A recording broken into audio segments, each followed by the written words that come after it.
અને ક્યાંક ને ક્યાંક આપણી કમજોરી છે. જે અનામત સીટ હોય 25 જણા ફોર્મ ભરે, શરમ નથી આવતી સાલા? 25 જણા ફોર્મ ભરે, ભીખ માંગવા ઉભા રહે કે ભાજપ અમને ટિકિટ આપ, તમારા ગુલામ બનીને રહેશે. ભાજપ અમને ટિકિટ આપ, તારા ગુલામ બની રહેશે. 25 જણા ફોર્મ ભરે.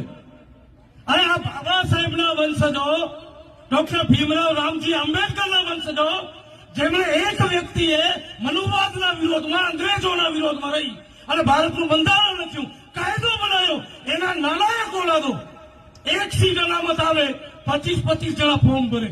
ભાઈ અમને ટિકિટ આપને, તારી ગુલામી કરશું 5 વર્ષ. શરમ આવી જોઈએ તમને. બનાવો તમારી પાર્ટી. 5 લાખ 6 લાખની મેઘવાલોની કચ્છમાં વસ્તી છે. બનાવો એક થઈને તમારી પાર્ટી.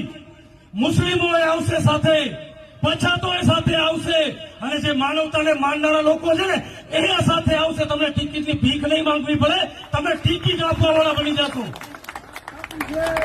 હું એવા નાલાયકોને જ કહું છું, બધા નથી કહેતો. એવાને શરમ આવી જોઈએ. અને હજી નહીં સુધરે, નથી સુધરવાના. જેમણે પોતાના વ્યક્તિગત સ્વાર્થ સાધવા છે એ હંમેશા ભીખ જ માંગવાનો છે.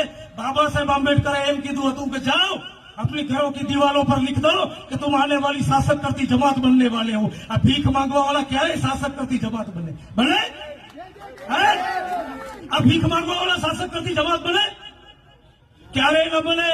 આપણે ટિકિટ લેવા વાળા નહીં, ટિકિટ આપવા વાળા છીએ. અને આવનારી વિધાનસભામાં એ જોઈ લેજો. હા, ટિકિટ આપશું આપણે તો ભાઈ લડો.